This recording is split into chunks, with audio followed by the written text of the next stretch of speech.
Hello, I hope you're well. Welcome or welcome back to my channel. Today's video is the Omnivore book tag, and that was originally created by Emma over at A Cup of Books, but I was tagged by Katie from over at Katie Reads and Rants to do this.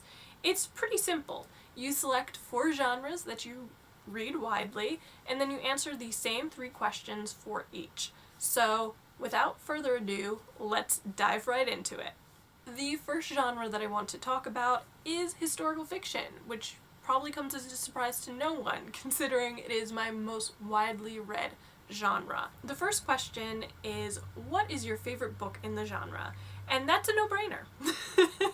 It's Fingersmith by Sara Waters, which I'm sure some of you are tired of hearing about because it's appeared on my channel many times at this point. It is a gothic novel set in Victorian England, and the main character is a thief who jumps in on this scheme to have this wealthy young woman unwittingly marry a con man who plans to throw her into an asylum and take the money for herself. It has all the atmosphere you could possibly want, great plot twists, and to be honest, it is one of the best modern reimaginings of the traditional gothic novel that I have stumbled across, and I read a lot of gothic literature and also studied it, but it is just amazing. It does start out a little bit slow, as basically all of Sara Waters' books do, but the plot twists and the ending are well worth the patience. The next question is, what book are you currently reading or just finished reading?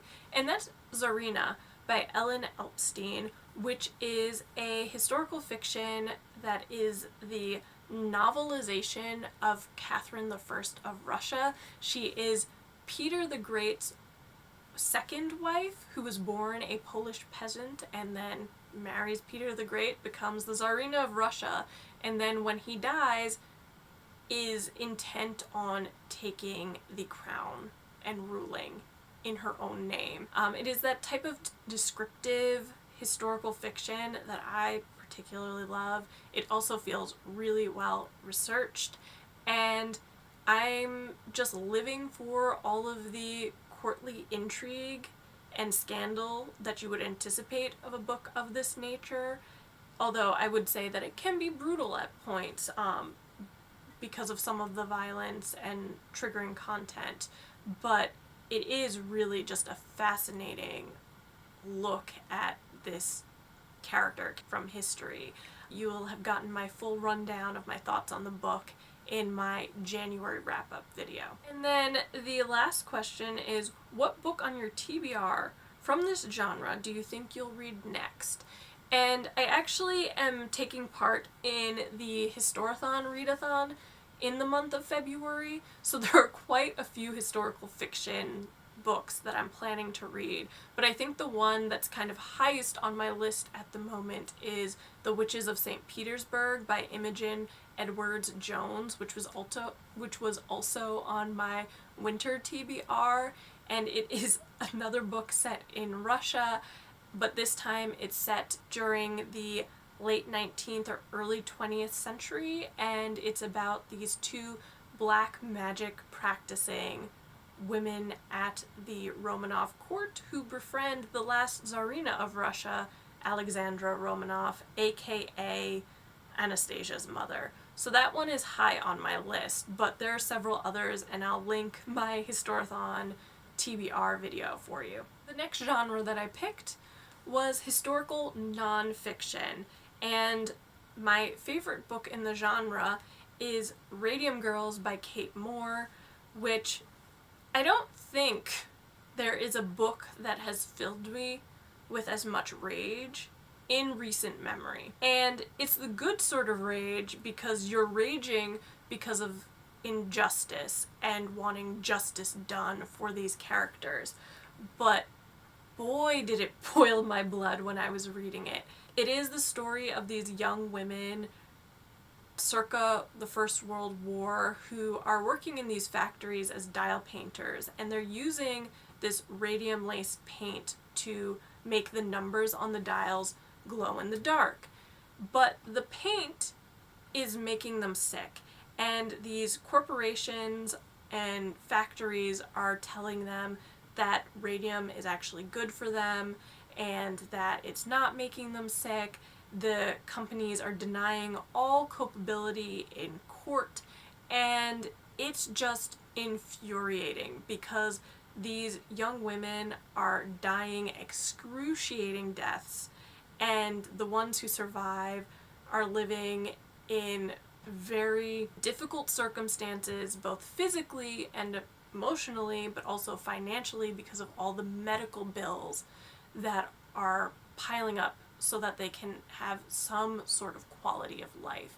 And it was just infuriating, as I've said multiple times already. The writing style, though, was really accessible in my opinion, and it kind of reads like a suspense book because it's just building and building and building towards whether or not these young women get justice. And it just felt like an important book because these women, these victims of this circumstance, were silenced in a lot of ways, and finally their story is being told. So it felt really important in that way too.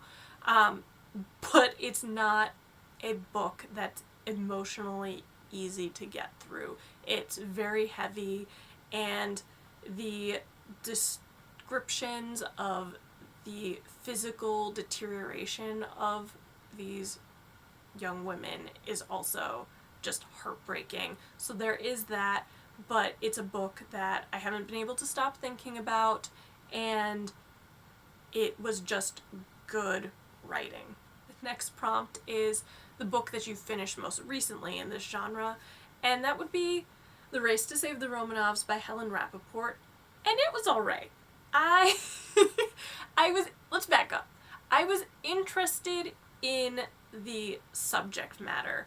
It's about Russian history, it's about the Romanovs, Tsar Nicholas and his family, including Anastasia, who are held captive by the revolutionaries in 1917, and these various plots by their royal family members in other countries, the royalists within Russia, and different factions trying to come up with a way to rescue them.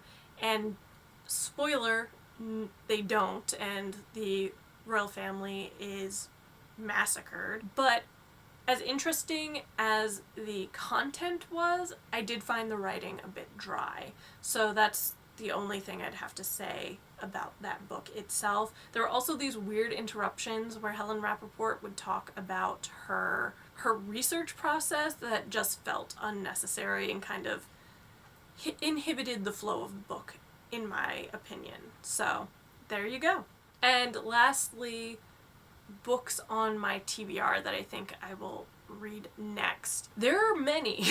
No Man's Land by Wendy Moore, which is the story of these two suffragette doctors during World War I who are running the only female-staffed military hospital. And then there's also Paper Bullets, which is about World War II and is about these two female avant-garde artists who use their art to create propaganda and demoralize the Nazis. The next genre that I want to talk about is plays. I've kind of spoken about plays very vaguely at this point on the channel, but it is a genre that I read very widely, and I actually have quite a collection.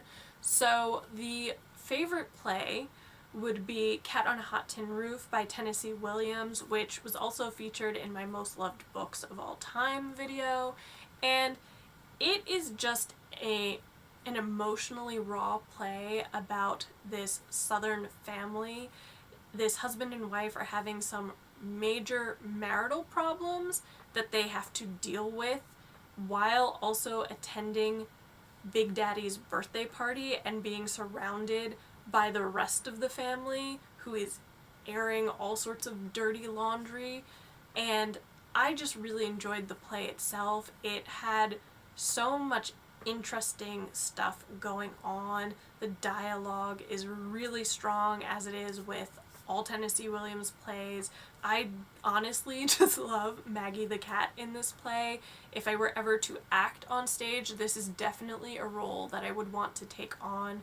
It's just a fascinating look at family life, and the characters are just huge and larger than life and amazing. So there you go. As far as the most recent play that I've read, I would actually have to say that it's Macbeth by Shakespeare, which was quite a while ago actually. I felt like I needed to reread it for some reason. If you don't know the story of Macbeth, it is set in Scotland, and a Scottish nobleman and his wife murder the king in order to take the throne, and it is a play about ambition and guilt.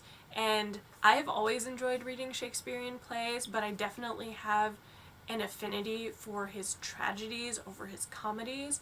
And in this one, again, I just love the character of Lady Macbeth. She is so complex and has some of the best lines in Shakespeare, in my opinion, and she's again a character that I would love to play. It's been a while since I read a play, partly because I've been watching plays on YouTube thanks to a lot of theaters around the world now making their productions available that way to raise money. As for the next play that I'd like to read, I would have to say that's probably The Deep Blue Sea by Terrence Ratigan. I discovered this play because of the service I was just talking about.